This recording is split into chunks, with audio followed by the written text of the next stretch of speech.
Hello students, आइए आज हम लोग पढ़ते हैं डीएनए के बारे में। डीएनए जिसका फुल फॉर्म होता है डीऑक्सीराइबोन्यूक्लिक एसिड।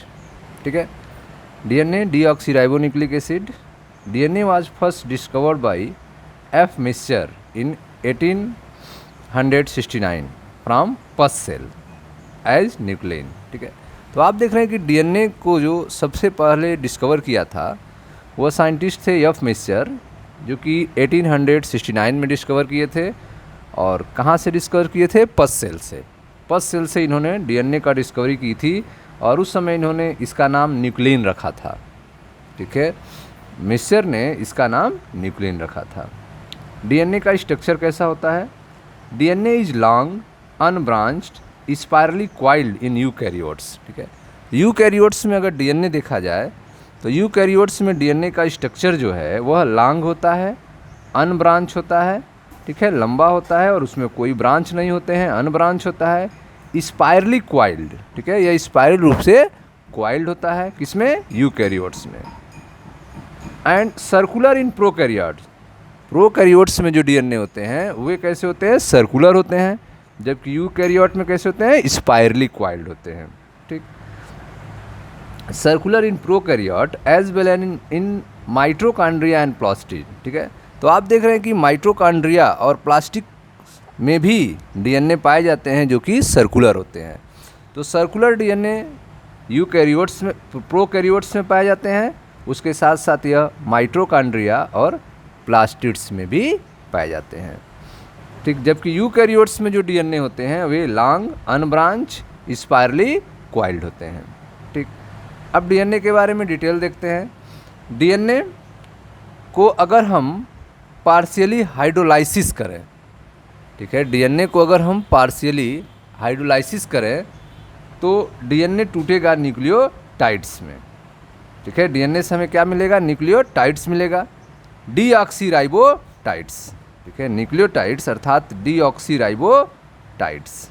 ठीक, फर्दर फिर अगर इसको हाइड्रोलाइज करें तो हमें न्यूक्लियोसाइड्स और फास्फोरिक एसिड मिलेंगे। तो डीएनए का जब हम पार्शियली हाइड्रोलाइसिस करते हैं तो हमें न्यूक्लियोटाइड्स मिलते हैं। ठीक है, जिसे हम डीऑक्सीराइबोटाइड्स भी कहेंगे। ठीक, फिर हम इसको हाइड्रोलाइसिस करेंगे तो न्यूक्लियोटाइड के हाइड्रोलाइसिस से हमें न्यूक्लियोसाइड्स और फास्फोरिक एसिड मिलते हैं।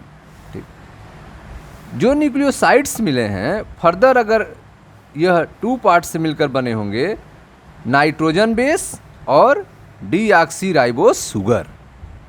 ठीक है, नाइट्रोजन बेस और डीऑक्सीराइबोस शुगर से मिलकर न्यूक्लियोसाइड्स बने होंगे। ठीक, अब ये जो नाइट्रोजन बेस होते हैं वो फर्दर 2 पार्ट में डिवाइड होते हैं, प्यूरिन्स एंड पायरिमिडिन्स।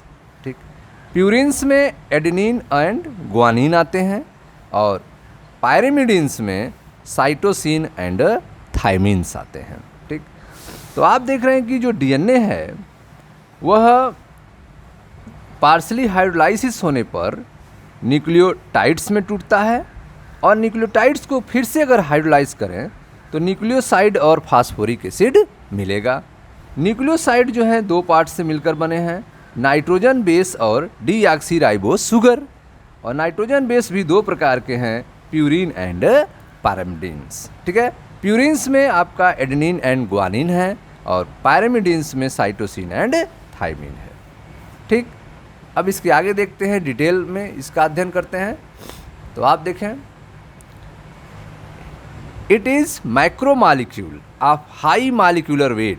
डीएनए जो है वो कैसा मॉलिक्यूल है? माइक्रोमॉलिक्यूल है। ठीक है, डीएनए एक माइक्रोमॉलिक्यूल होता है। It is micromolecule of high molecular weight and nucleotides are binding blocks are monomeric unit. ठीक है, तो आप देख रहे हैं कि न्यूक्लियोटाइड्स जो होते हैं वह बिल्डिंग ब्लॉक्स होते हैं। डीएनए बनने के लिए न्यूक्लियोटाइड्स ही बिल्डिंग ब्लॉक्स हैं। न्यूक्लियोटाइड्स के मिलने से ही डीएनए बनता है। ठीक है, पॉलीन्यूक्लियोटाइड। डीएनए क्या होता है? पॉलीन्यूक्लियोटाइड होता है, बहुत सारे न्यूक्लियोटाइड के मिलने से ही बनता है। ठीक है। तो न्यूक्लियोटाइड्स ही डीएनए के बिल्डिंग ब्लॉक्स होते हैं। डीएनए जो होता है वो माइक्रो मॉलिक्यूल्स होते हैं जिनकी मॉलिक्यूलर वेट क्या होता है, हाई होता है। इट इज़ डीएनए क्या है, DNA is micro molecule of high molecular weight and nucleotide are the building blocks are monomeric unit, ठीक है, या यह मोनोमेरिक यूनिट होते हैं न्यूक्लियोटाइड्स डीएनए के। जिस तरह से अमीनो एसिड प्रोटीन में होते हैं, जिस तरह से अमीनो एसिड्स के मिलने से प्रोटीन तैयार होता है, उसी तरह से न्यूक्लियोटाइड्स जो हैं वे बिल्डिंग ब्लॉक्स होते हैं डीएनए के। These nucleotide are not stable, ये जो न्यूक्लियोटाइड्स होते हैं वे स्टेबल नहीं होते हैं।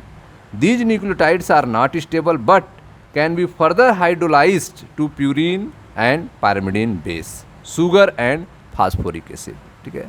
तो न्यूक्लियोटाइड जो हैं स्टेबल नहीं होते हैं, इनको हाइड्रोलाइज किया जा सकता है, ठीक है। अगर इनको हाइड्रोलाइज करेंगे तो क्या बनेगा न्यूक्लियोटाइड से, प्यूरिन, पायरिमिडीन बेस बनेंगे, शुगर और फास्फोरिक एसिड मिलेंगे, ठीक। तो these nucleotides are not stable but can further hydrolysed to purine and pyrimidine base, sugar and phosphoric acid. So chemically there are 3 compound in DNA. तो हम कह सकते हैं कि केमिकली रूप से we can say that chemically रूप से डीएनए के पास 3 कंपोनेंट्स होते हैं। डीएनए के there are 3 component in DNA. कौन कौन कंपोनेंट होते हैं, एक होते हैं आपका base, sugar and phosphoric acid, base, sugar and phosphoric acid, ठीक। अब हम पढ़ते हैं शुगर के बारे में। शुगर कैसे होंगे, पेंटोज शुगर। शुगर जो होते हैं वे 5 कार्बन के शुगर होते हैं जिन्हें पेंटोज शुगर कहते हैं। Called deoxyribose, pentose sugar called deoxyribose, ठीक। यह देखिए ध्यान से स्ट्रक्चर, ये आपका डीऑक्सीराइबोस है जिसमें आपके 5 कार्बन वाले शुगर हैं, 1 2 3 4 5, ठीक है। 5 कार्बन है, 1 2 3 4 5, ये 5 कार्बन के शुगर हैं डीऑक्सीराइबोस। किसमें पाया जाता है, डीएनए में डीऑक्सीराइबोस। अगर आरएनए होता तो वहाँ पे राइबोस शुगर पाए जाते हैं, ठीक है। अब इसका स्ट्रक्चर, ये तो ओपन स्ट्रक्चर है, क्लोज स्ट्रक्चर देखें ध्यान से। यह आपका डीऑक्सीराइबोस शुगर का स्ट्रक्चर है जो कि रिंग स्ट्रक्चर है, ring structure of deoxyribose sugar. इसमें आप देख रहे हैं कि पहले नंबर कार्बन पे जो फर्स्ट नंबर कार्बन है, ठीक है, यह फर्स्ट नंबर कार्बन, इसमें आप देख रहे हैं कि एक तरफ OH ग्रुप जुड़ा हुआ है और एक तरफ हाइड्रोजन जुड़ा हुआ है, ठीक है। पहले कार्बन से OH है और हाइड्रोजन है, दूसरे कार्बन से आप देख रहे हैं कि 2 हाइड्रोजन जुड़े हुए हैं, तीसरे कार्बन से एक OH और हाइड्रोजन जुड़ा है, ठीक। तो पहले कार्बन से OH हाइड्रोजन, दूसरे पर 2 हाइड्रोजन, हाइड्रोजन हाइड्रोजन, तीसरे वाले पे H और OH जुड़ा हुआ है। चौथे कार्बन पे आप देखें H जुड़ा है और CH2, ठीक है, H जुड़ा है और आपका CH2, ये 5वां कार्बन है। यहाँ का OH जो है, यहाँ का चौथे नंबर का कार्बन का H नहीं है और वह चौथे नंबर कार्बन और पहले नंबर कार्बन के बीच में आप अब देख रहे हैं ऑक्सीजन जुड़ा हुआ है। पहले कार्बन और चौथे कार्बन के बीच में एक ऑक्सीजन जुड़ा हुआ है, 5वें कार्बन से OH जुड़ा हुआ है, ठीक है। तो जो डीऑक्सीराइबोस शुगर है इसमें आप OH कहाँ कहाँ जुड़ा हुआ है, तो आप कह सकते हैं कि पहले वाले कार्बन से OH ग्रुप है, तीसरे नंबर वाले कार्बन से OH ग्रुप है और 5वें नंबर कार्बन से OH ग्रुप जुड़ा हुआ है, ठीक। पहले कार्बन और चौथे कार्बन के बीच में ऑक्सीजन जुड़ा हुआ है, ठीक। तो यह आपका डीऑक्सीराइबोस शुगर का रिंग स्ट्रक्चर है, ठीक। अब सेकेंड आते हैं phosphoric acid. Phosphoric acid H3PO4 और थर्ड होता है नाइट्रोजन बेस, ठीक। तो डीएनए जो है वह कितने पार्ट से मिलकर बना है, बेस, शुगर और फास्फोरिक एसिड, ठीक है। तो शुगर के बारे में आपको हमने बताया कि डीऑक्सीराइबोस शुगर होगा, इसके स्ट्रक्चर के बारे में हमने चर्चा किया। Phosphoric acid H3PO4। अब हम लोग देखेंगे नाइट्रोजन बेस के बारे में। तो नाइट्रोजन बेस देखें ध्यान से, दीज आर नाइट्रोजन, ठीक है, containing organic ring compound and are 2 types, ठीक है। तो नाइट्रोजन बेस जो होते हैं वह nitrogen containing organic ring compound होते हैं। नाइट्रोजन बेस में नाइट्रोजन होता है, ठीक है, और यह ऑर्गेनिक रिंग कंपाउंड्स हैं, 2 टाइप्स के होते हैं। These are nitrogen containing organic ring compound and are of two types. एक को कहते हैं प्यूरिन्स और एक को कहते हैं पायरिमिडीन्स। तो प्यूरिन्स के बारे में आते हैं पहले। Purines two ring nitrogenous compound होता है। प्यूरिन्स जो होते हैं उसमें 2 रिंग्स होते हैं। ये आप देखें 2 रिंग्स नाइट्रोजनस कंपाउंड है। ठीक, प्यूरिन्स 2 टाइप के होते हैं, एडेनिन एंड ग्वानिन्स। ठीक है, प्यूरिन्स क्या है? 2 रिंग नाइट्रोजनस कंपाउंड। एग्जाम्पल है प्यूरिन्स का adenine and guanine. Purines are 9 member double ring. Purines जो होते हैं उनमें 9 मेंबर होते हैं और डबल रिंग्स होते हैं। ठीक है, 9 मेंबर्स आप देख सकते हैं यहाँ पे 1 2 3 4 5, ठीक है, 6 7 8 9। ठीक है, 1 2 3 4 5 6 7 8 9। तो प्यूरिन्स क्या है? 9 मेंबर्ड डबल रिंग। ठीक है, और ये आपस में कनेक्टेड हैं। आप देख रहे हैं 4 और 5 नंबर कार्बन से यह दोनों रिंग आपस में कनेक्टेड है। तो इसे आप कह सकते हैं इमिडाजोल रिंग। ठीक है, यह इमिडाजोल रिंग है join to pyrimidine ring at 4 and 5 position. ठीक है, यह आपका इमिडाजोल रिंग है जो कि पायरिमिडीन रिंग 4 और 5 पर आपस में ज्वाइन होते हैं। ठीक, further a purine has 4 nitrogen atom. ठीक है, प्यूरिन्स में 4 नाइट्रोजन एटम्स भी होते हैं। ठीक है, 1 3 7 एंड 9 पोजीशन पे। 1 पोजीशन पे नाइट्रोजन एटम है, 3 पोजीशन पे नाइट्रोजन एटम है, ठीक है, 7 पोजीशन पे है और 9 पोजीशन पे है। तो नाइट्रोजन एटम्स जो हैं प्यूरिन्स में वह 3 1 3 7 एंड 9 पोजीशन पे होते हैं। ठीक, तो प्यूरिन्स के बारे में हम लोग पढ़ रहे हैं। तो 2 रिंग नाइट्रोजनस कंपाउंड्स होते हैं प्यूरिन्स, 2 होते हैं adenine and guanine. Purine are 9 member double rings होते हैं। प्यूरिन्स में 9 मेंबर होते हैं, देख सकते हैं 1 से 9 तक। डबल रिंग्स होते हैं, इस रिंग को इमिडाजोल रिंग कहेंगे जो एक दूसरे को 4 और 5 पोजीशन पे ज्वाइंट होंगे। Imidazole ring join to pyrimidine ring at 4 and 5 position.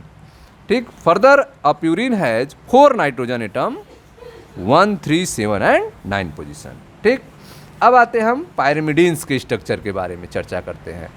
Pyrimidines का स्ट्रक्चर कैसा होता है? Pyrimidine single ring nitrogenous compound. Pyrimidines जो होते हैं वे सिंगल रिंग नाइट्रोजनस कंपाउंड होते हैं और इसका एग्जाम्पल है आपका साइटोसिन एंड थाइमीन। ठीक है, अब यह पायरिमिडीन्स का स्ट्रक्चर देखें। Pyrimidines are 6 member ring. Pyrimidines में कितने मेंबर्स होते हैं? 6 मेंबर्स होते हैं। जैसे अभी प्यूरिन्स में आपने देखा था कि 9 मेंबर्स हैं, उसी तरह पायरिमिडीन्स में 6 मेंबर्स हैं, 1 2 3 4 5 6। ठीक है, फर्दर अब pyrimidine has 2 nitrogen atom. Pyrimidines में 2 नाइट्रोजन एटम होते हैं 1 and 3 पोजीशन पे। Further pyrimidine has 2 nitrogen atom at 1 position and 3 position. तो 1 और 3 पर 2 नाइट्रोजन एटम होते हैं पायरिमिडीन्स में। जबकि प्यूरिन्स में कितने नाइट्रोजन एटम होते हैं? 4 नाइट्रोजन एटम होते हैं 1 3 7 एंड 9 पोजीशन पे। ठीक, अब हम लोग थोड़े प्यूरिन और प्यूरिन के डिटेल में पढ़ते हैं, अलग अलग स्ट्रक्चर के बारे में, एडेनिन ग्वानिन के बारे में, साइटोसिन थाइमीन के बारे में। तो ध्यान से आप समझेंगे। Purines are 2। प्यूरिन्स कितने टाइप के होते हैं? 2 टाइप्स के होते हैं। प्यूरिन्स आर 2, एक होता है एडेनिन और दूसरा होता है ग्वानिन। ठीक, तो एडेनिन्स जिसे हम 6 एमिनो प्यूरिन्स भी कहते हैं और ग्वानिन्स जिसे 2 एमिनो 6 ऑक्सी प्यूरिन्स भी कहा जाता है। तो पहले स्ट्रक्चर के बारे में देखते हैं। यह आपका एडेनिन्स है जिसे 6 एमिनो प्यूरिन्स कहेंगे। स्ट्रक्चर ऑफ एडेनिन्स आप देखें, यह आपका 9 रिंग स्ट्रक्चर्स हैं। ठीक है, जिसमें 9 मेंबर्स हैं, 9 रिंग नहीं 9 मेंबर्स स्ट्रक्चर्स आप देख रहे हैं 1 2 3 4 5 6 7 8 9। और इसमें जो आपका नाइट्रोजन्स हैं वह है आपका 1 3, ठीक है, 7 एंड 9 पोजीशन पे। तो यह स्ट्रक्चर किसका है? आपका एडेनिन का स्ट्रक्चर है। 6 नंबर कार्बन से आप देख रहे हैं NH2 ग्रुप जुड़ा हुआ है। 6 नंबर कार्बन से आपका एमीन ग्रुप जुड़ा हुआ है, NH2 ग्रुप है। ठीक है, ये आपका स्ट्रक्चर है आपका एडेनिन का। अब देखें ग्वानिन का स्ट्रक्चर। ग्वानिन जिसे 2 एमिनो 6 ऑक्सी प्यूरिन कहते हैं, 2 एमिनो 6 ऑक्सी प्यूरिन। और एडेनिन को क्या कहते हैं? 6 एमिनो प्यूरिन। 6 नंबर पे NH2 ग्रुप जुड़ा था, एमिनो ग्रुप जुड़ा था, ये 6 एमिनो प्यूरिन है। अब यहाँ पे 2 एमिनो, यहाँ पे आप देख रहे हैं 2 नंबर वाले कार्बन पे NH2 ग्रुप है, 2 नंबर पे NH2 ग्रुप है, तो 2 एमिनो 6 ऑक्सी, 6 नंबर पे ऑक्सीजन आप देख रहे हैं जुड़ा हुआ है, और यह प्यूरिन है। ठीक है, ग्वानिन, ठीक है, ग्वानिन है जो कि प्यूरिन है। और यह आप देख रहे हैं 9 मेंबर स्ट्रक्चर है, यहाँ पे 9 मेंबर हैं इसमें। ठीक, और 1 नंबर, 3 नंबर, 7 नंबर, 9 नंबर पे आप देख रहे हैं नाइट्रोजन उपस्थित है। ठीक है, 6 नंबर पे आप देख रहे हैं ऑक्सीजन उपस्थित है डबल बॉन्ड से, ऑक्सी ग्रुप, और 2 नंबर पे आप देख रहे हैं अमीनो ग्रुप है, NH2 ग्रुप। ठीक है, तो इसे 2 एमिनो 6 ऑक्सी प्यूरिन कहते हैं। ये आपका एक स्ट्रक्चर है जो कि ग्वानिन का है। ठीक, तो आपने प्यूरिन के दोनों स्ट्रक्चर देखा जिसमें एडेनिन एंड ग्वानिन है। अब पायरिमिडिन्स के 2 स्ट्रक्चर्स देखते हैं। पायरिमिडिन्स आर आल्सो 2, एक है आपका साइटोसिन, दूसरा है थाइमिन।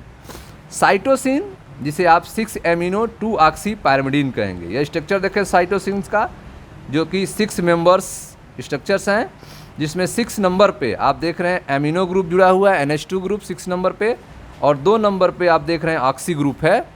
ठीक है, C double bond O group है, ऑक्सी ग्रुप है।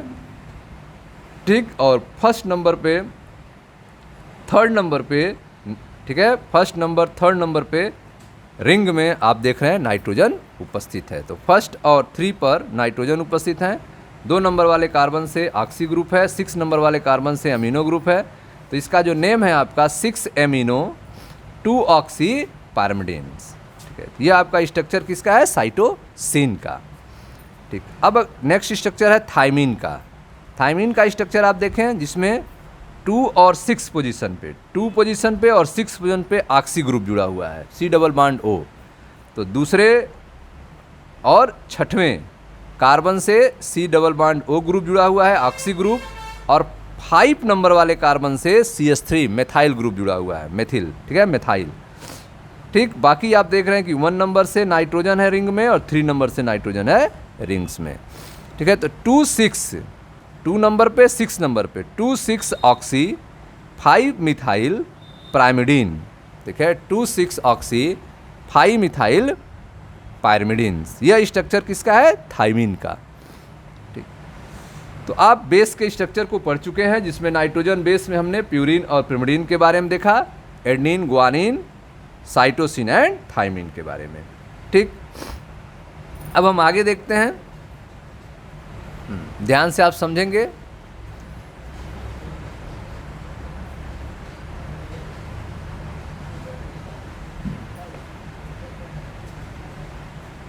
स्ट्रक्चर्स कैसे नेम चेंज होंगे, जैसे हमने अभी नाइट्रोजन बेस में देखा कि नाइट्रोजन बेस जो है कितने टाइप के होते हैं? 4 टाइप के हैं। ठीक है, एडेनिन है, ग्वानिन है, साइटोसिन और थाइमिन है। ठीक, अब base plus deoxy ribose sugar. ठीक है, बेस के साथ डीऑक्सी राइबोस शुगर जुड़ जाए तो बन जाता है डीऑक्सी राइबो न्यूक्लियोसाइड। ठीक है, बेस और डीऑक्सी राइबोस शुगर, बेस और डीऑक्सी राइबोस शुगर जब आपस में मिल जाएंगे तो क्या बन जाएगा? डीऑक्सी राइबो न्यूक्लियोसाइड बन जाएगा। ठीक है, तो देखें ध्यान से, फर्स्ट है आपका एडेनिन जो कि बेस है, यह डीऑक्सी राइबोस शुगर से मिल जाएगा तो बन जाएगा डीऑक्सी एडेनोसिन, डीऑक्सी एडेनोसिन बन जाएगा। ग्वानिन जो है डीऑक्सी राइबोस शुगर से मिल जाएगा तो बन जाएगा डीऑक्सी ग्वानोसिन। इसी तरह से साइटोसिन जो है अगर डीऑक्सी राइबोस शुगर से मिल जाएगा तो बन जाएगा डीऑक्सी साइटिडीन। थाइमिन मिल जाएगा डीऑक्सी राइबोस शुगर से तो बन जाएगा डीऑक्सी थाइमिडीन। तो डीऑक्सी, ठीक है, deoxy adenosine, deoxy guanosine, deoxy cytidine, deoxy thymidine, यह सब क्या है? यह है आपके न्यूक्लियोसाइड। ये सब क्या है? न्यूक्लियोसाइड हैं। ठीक, अब यह जो न्यूक्लियोसाइड हैं, इनसे अगर फास्फोरिक एसिड जुड़ जाए, न्यूक्लियोसाइड से क्या जुड़ जाए? फास्फोरिक एसिड, तो बन जाएगा आपका न्यूक्लियोटाइड, डीऑक्सी न्यूक्लियोटाइड बन जाएगा। ठीक है, तो यह आपका न्यूक्लियोसाइड है, डीऑक्सी एडेनोसिन, जो कि क्या है? न्यूक्लियोसाइड है। अब इससे फास्फोरिक एसिड जुड़ जाएगा तो बन जाएगा डीऑक्सी, ठीक है, adenosine, deoxy adenosine monophosphate, deoxy adenosine monophosphate, जो कि है आपका न्यूक्लियोटाइड। ठीक है, जो कि है डीऑक्सी न्यूक्लियोटाइड, जिसका नाम है डीऑक्सी एडिनोसिन मोनोफास्फेट।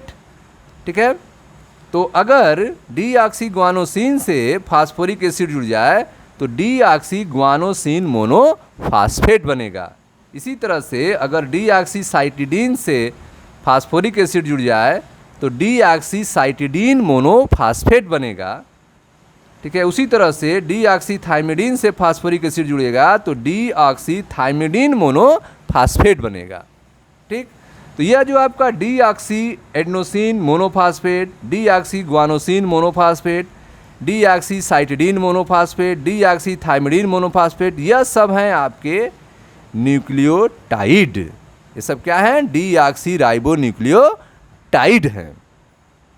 ठीक, दीज अब 4 न्यूक्लियोटाइड, ऊपर जो 4 न्यूक्लियोटाइड्स हैं यह चारों, ठीक है, जिन्हें डीऑक्सी न्यूक्लियोटाइड्स कह रहे हैं, फार मोनोमेरिक यूनिट ऑफ डीएनए, यह डीएनए के मोनोमेरिक यूनिट हैं। यह डीएनए के क्या हैं? मोनोमेरिक यूनिट हैं। इन्हीं के मिलने से डीएनए बनेगा। ठीक है, ये 4 न्यूक्लियोटाइड्स जो हैं। ठीक है, अब आते हैं पॉलीन्यूक्लियोटाइड चेन। पॉलीन्यूक्लियोटाइड चेन के बारे में चर्चा करते हैं। Adjacent nucleotide are join together, ये जो न्यूक्लियोटाइड्स आप देख रहे हैं वह आपस में जुड़ेंगे। 2 न्यूक्लियोटाइड्स आपस में जुड़ेंगे फास्फोडाइएस्टर बॉन्ड्स के द्वारा, फास्फोडाइएस्टर बॉन्ड्स के द्वारा। ठीक है, तो जब एडेनिन जो है, एडेनिन जो कि नाइट्रोजन बेस है, वह डीऑक्सीराइबोस शुगर से जुड़ता है, एन ग्लाइकोसिडिक बॉन्ड द्वारा जुड़ता है। एक बेस जो है एक शुगर से जुड़ रहा है, किस बॉन्ड से? एन ग्लाइकोसिडिक बॉन्ड से, एन ग्लाइकोसिडिक बॉन्ड से। ठीक, अब एक न्यूक्लियोसाइड एक फास्फोरिक एसिड से जुड़ रहा है फास्फेट बॉन्ड से। किस बॉन्ड से? फास्फेट बॉन्ड से। और 2 न्यूक्लियोटाइड, ठीक है, 2 न्यूक्लियोटाइड आपस में जुड़ रहे हैं फास्फोडाइएस्टर बॉन्ड से। ठीक है, तो N glycosidic bond, phosphate bond और फास्फोडाइएस्टर बॉन्ड। तो पॉलीन्यूक्लियोटाइड चेन जो हैं, adjacent nucleotide are join together, 2 nucleotides जो हैं, अगल बगल के न्यूक्लियोटाइड्स जो हैं वह आपस में जुड़ते जाएंगे फास्फोडाइएस्टर बॉन्ड से, और इस तरह से to form a polynucleotide chain, और एक पॉलीन्यूक्लियोटाइड चेन का निर्माण करेंगे, फॉर्मेशन करेंगे। ठीक, फिगर नंबर 7.9 चलिए समझते हैं। देखें, यह आपका फिगर है।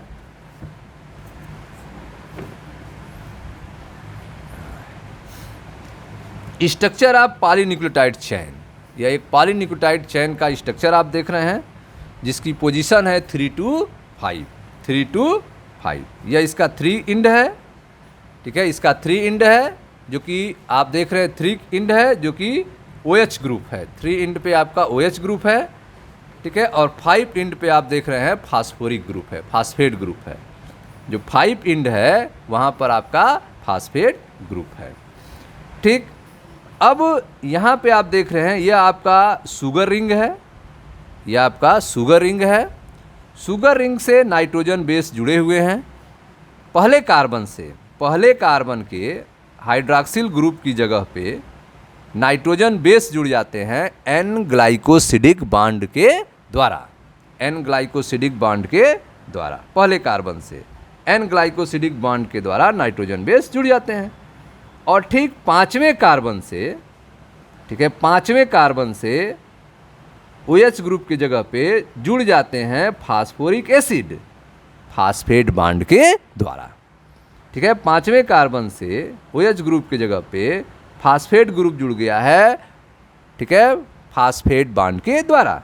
अब यह दो न्यूक्लियोटाइड्स जो हैं आपस में जुड़ रहे हैं, ठीक है, फास्फोरिक एसिड से फास्फोडाइएस्टर बॉन्ड के द्वारा। ठीक है, 3 और 5, तीसरे नंबर कार्बन 5 नंबर कार्बन के बीच में फास्फोडाइएस्टर बॉन्ड के द्वारा फास्फेट ग्रुप जुड़ रहा है। इस तरह से डाई न्यूक्लियोटाइड बन जा रहा है। जब दो जुड़ेंगे तो डाई न्यूक्लियोटाइड बन जाएगा, इसी तरह से बहुत सारे जुड़ जाएंगे तो पॉली न्यूक्लियोटाइड बन जाएगा। तो आप देख रहे हैं कि तीसरे और पांचवें कार्बन के बीच में फास्फेट ग्रुप जुड़ रहा है फास्फोडाइएस्टर बॉन्ड के द्वारा। ठीक है, अब आगे और भी डिटेल स्ट्रक्चर पढ़ते हैं।